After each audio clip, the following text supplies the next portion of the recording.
znate ko je bio Ludwig Hirschfeld?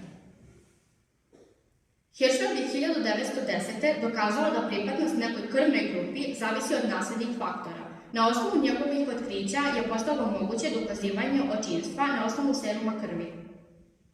Uveo sam današnji način oznaka krvnih grupa: nulta, A, B i AB. Zadužio je čovečanstvo kao značajan naučnik, a Srbe je zadužio kao lekar, dobrovoljac u srpskoj vojsci. 1915. godine, tokom Velikog rata, Hirschfeld je tražio da bude poslat iz bogate Švajcarske u Valjevo.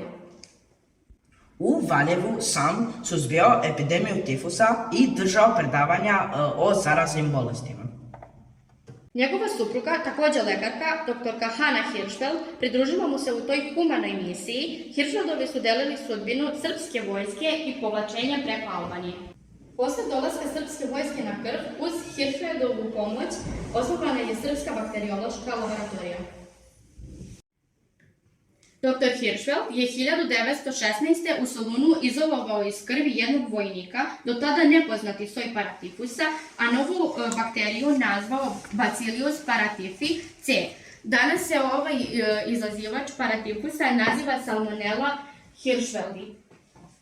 U proleće 1917. Hirschfeld je u laboratoriji proizveo vakcinu koja je štitila od trbušnog tifusa, paratifusa A, B i C i kolere. Njom je vakcinisao preko 110.000 boraca, a prvi vakcinisan vojnik bio je Živojin Mišić.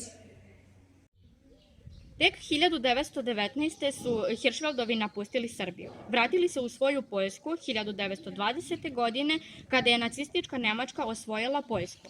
1939. Hirschfeld kao Jevrejin bio je uklonjen sa svih položaja.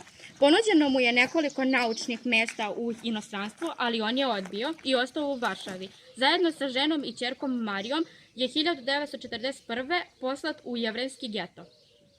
Dan pre nego što je trebalo da Hirschfeldovi 1943. budu poslati u koncentracioni logor, uspeli su da pobegnu. U kasnijem skrivanju ipak umire njihova ćerka Jedinica od tuberkuloze.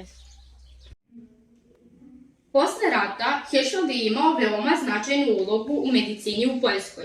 1950. mu je izmakla Nobelova nagrada za otkriće principa, kada krvne grupe dovode do toga da majka odbaci plod.